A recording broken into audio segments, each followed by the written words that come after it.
Big question here on Morning Kickaround as Jason shakes his head at me in disgust of some sort.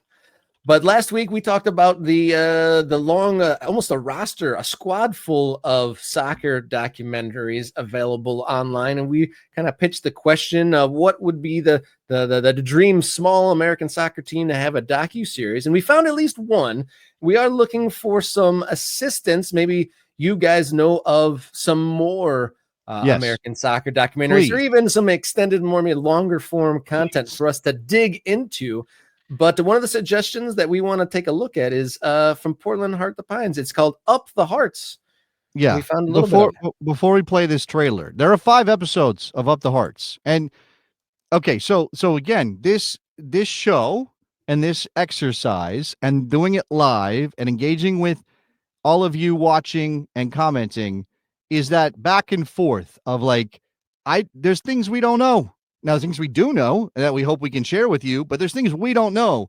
And I'm particularly interested in people who are very aware of what's happening on a lower local level when it comes to American soccer. These are the stories that get missed, and we want to bring them up, and we want to put them on the stage and want to put the spotlight on them. So we were looking around for lower division American soccer documentaries. So we pitched the idea of a couple of clubs and things. And I said Forward Madison, and, I think we obviously Vermont Green and what they just recently did and stuff. And maybe we should have known. I don't know. Like, should we have known that there was a Portland Hearts of Pine docuseries? Maybe, but we learned about it because of talking about this phenomenon.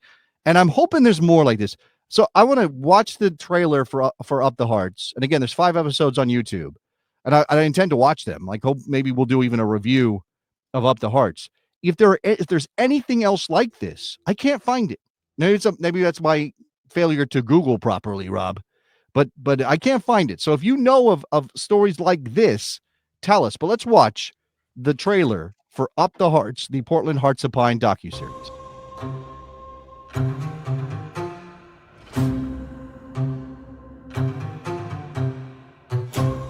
Every facet of American life is like captured in soccer.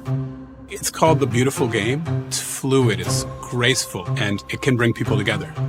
Portland's time is now, and everything's happening at the right time for Portland. Good evening, everyone. It's official. Professional soccer is coming to Portland in 2025. Now, the team would compete in the USL League One. That's the lowest of 3 divisions of professional soccer sanctioned by the U.S. Soccer Federation. We're not trying to start a minor league club. We're trying to start a professional club with high aspirations. I think this can turn into one of the most exciting soccer cultures in America. Let's be honest, I have a really limited skill set to contribute to this world. I can coach soccer, and that's about it. I really think, it's way more than just a game up here for a lot of these players, including myself.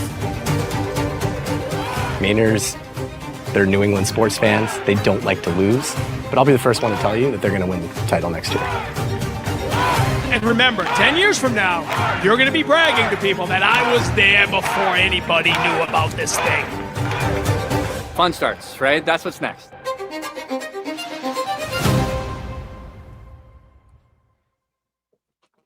Okay, that was awesome. I thought that was very well done. Spectacular little look. I got to go watch it. I, again, didn't know it was happening. And what we're looking for. So I see a couple of mentions of documentaries. The Sons of Ben documentary about the supporters group that helped launch the Philadelphia Union. Definitely worth a watch. All right. I see Huge Ass. Great name. Huge Ass is saying Soccer Zombie, YouTuber, a guy based out of St. Louis, is doing a good one on the Marshall Islands team in Northwest Arkansas. I've seen some stuff about that. I don't know a lot about it, but I guess what I'm looking for, not just soccer documentaries. There's a million soccer documentaries. If you do go look for soccer documentary on Google, you're going to find a billion of them. And there's ones on players. There's a Don one. There's the Maradona one. There's Maradona in Italy, which HBO did. There's Maradona in Mexico, which is a totally different documentary. Yeah, when he was coaching down there. There's lots of player ones. There's club ones, Juventus, a season on the brink kind of stuff, right? But I'm looking for lower division American soccer story, small clubs, right? In the spirit of Wrexham, right? That's what started this conversation, Rob, is that we were talking about how, Welcome to Wrexham has spawned all of these copycats and spinoffs.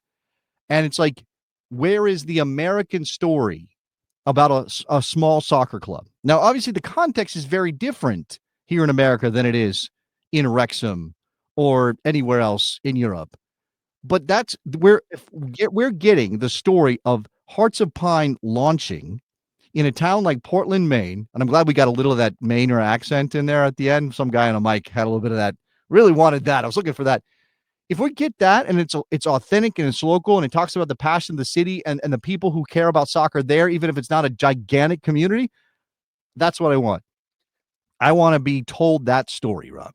I saw a clip midway through the season. Now that we saw that, I recall I did see something from one of their episodes, and it was a younger, like a 20-something, whose dad was, the quintessential fisherman, the East Coast fisherman guy, and had that Mainer accent, like really heavy, and of him explaining to his dad like all about soccer and bringing him into the soccer game. And I thought that was a pretty interesting look, almost like a little bit of the towny guy in Wrexham, like, and his connection to football, but it was his introduction to it. It's like, hey, I know nothing about this, but this seems exciting that they're trying to put a professional sports team in my area. It's like, I'm just a humble fisherman, but this soccer team might be something worth rallying around. And I thought that was a very unique look. And cheers to the production for this. The club's just getting up and running. The first year on the field, and they're putting together something this polished right off the bat. It's great. But if you're looking for this, by the way, it is on the Up the Hearts YouTube channel. Okay, so this is not. I don't know if they've cross-pollinated with their Portland Hearts of Pine official channel,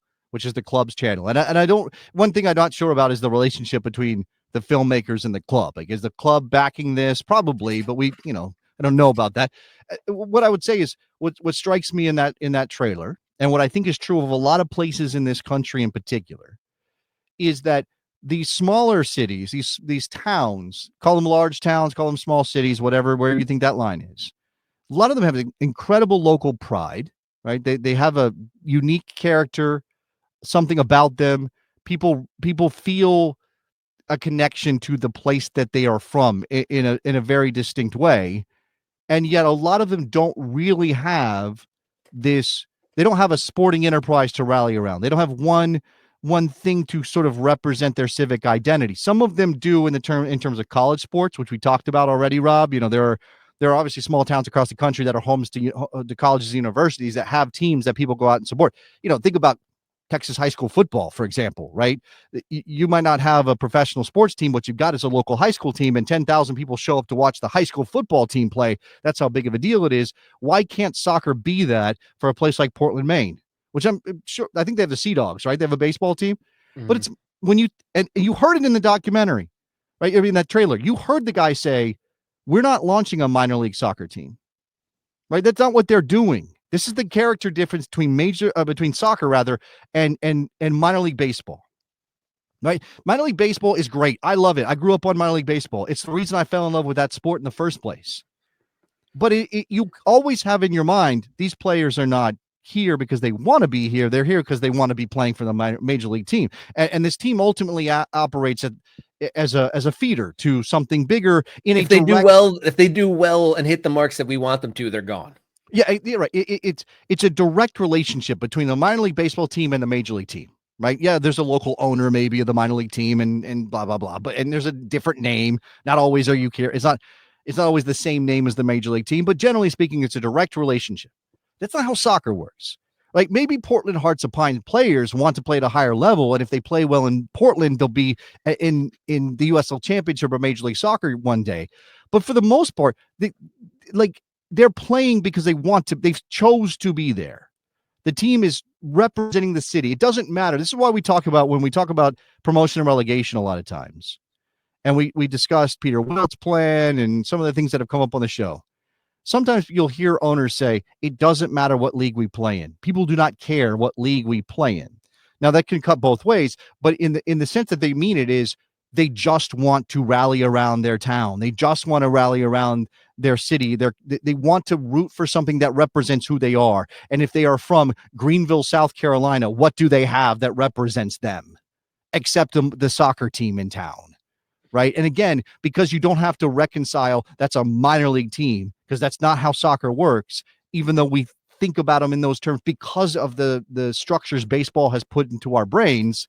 I think that's special. And I think that's why I'm interested in watching this doc and why I want more stories like this. Again, whether it be in Madison or in Chattanooga or any place. And again, this is a brand new club, and those clubs, Detroit City, different market, but obviously same idea. Those teams have been around for a decade.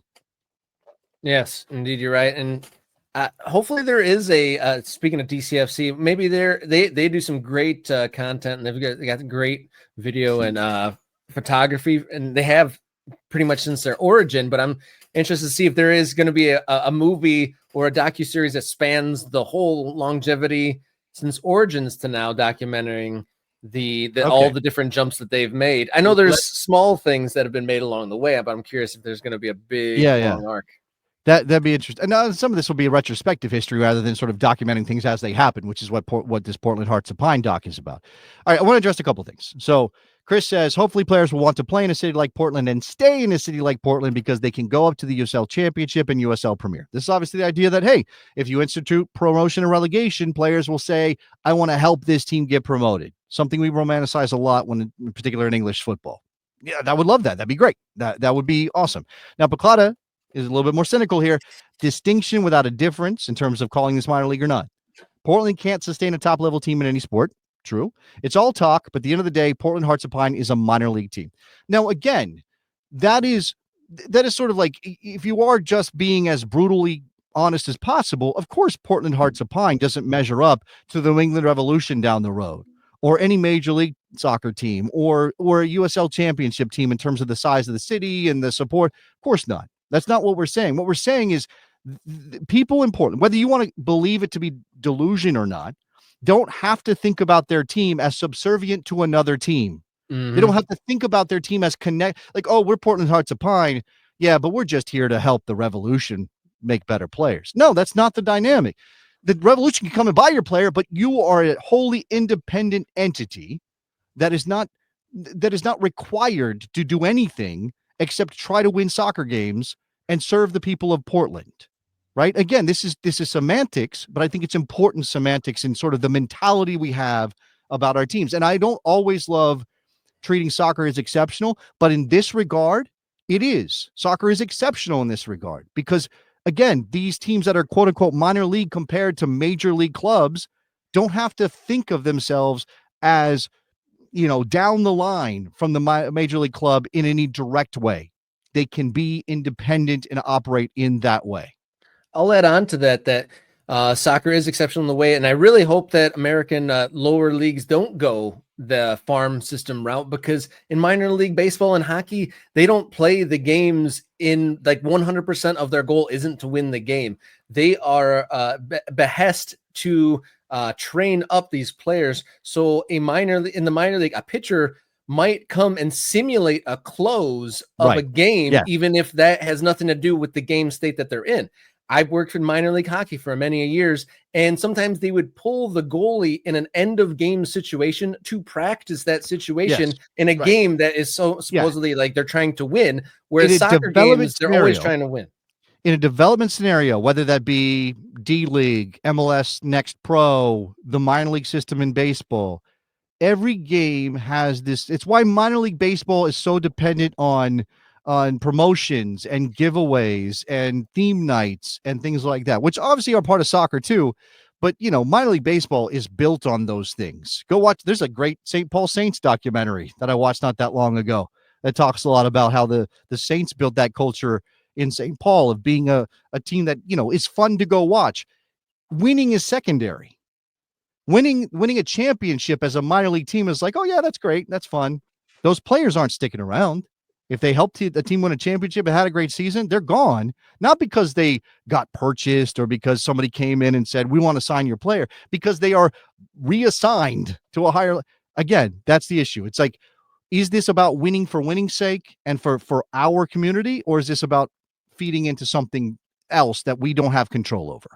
Yeah, I want the game that I paid for to mean something. I want all the players on the field and the coaching staff to want to win the game that I am there to watch. Yes. And It's that not, just it's not isn't the case. We're not developing anything but our own pride and our own success. Yeah, indeed. But it looks like it's the end of the road here for this segment and maybe this episode of Morning Kick Around as well. Thank you for everyone who's joined us. If you've been watching along and if you haven't hit subscribe yet, click that button underneath the viewing window here. Doesn't cost you a darn thing. Helps this show and this channel tremendously. If you'd like to kick your support of this program up a notch, Morning Kick Around, you can become a channel member, become an MK Ultra for just $3.99 a month. Priority commenting on these live shows, early access to videos, bonus content, and access to the Morning Kick Around Discord server. A great place for American soccer conversation. Everybody just look, do all that stuff Rob suggested if you want to. Okay. Please, if you want to. Like, again, we just want you to be here, right? We want you to be part of the conversation. And more than anything, if I can ask for one favor, if Rob and I can ask for one favor, share the show. Tell somebody about the show, share a clip of the show, do the things on YouTube that help us populate people's feeds with Morning Kick Around content. That's what we need you to do. The more we get in people's algorithms, the more that we're involving American soccer fans in this stuff, the better the show's going to be. Indeedly do. I agree with everything that Mr. Davis said. If you want to help doing that, hit the follow on our social media platforms. We are at MKickaround on X, Instagram, and Blue Sky. You can write us a note, morningkickaround@gmail.com, or support on coffee.com/morningkickaround. Thank you, everyone who's been watching, subscribing, doing all the things I just listed, or thank you if you're just tuning in today. Thank you for stumbling across our show that airs Monday, Wednesday, and Friday mornings. Got anything else for us, Mr. D? Nope. Thank you for watching. All right, guys. Until Wednesday, everybody, enjoy your soccer.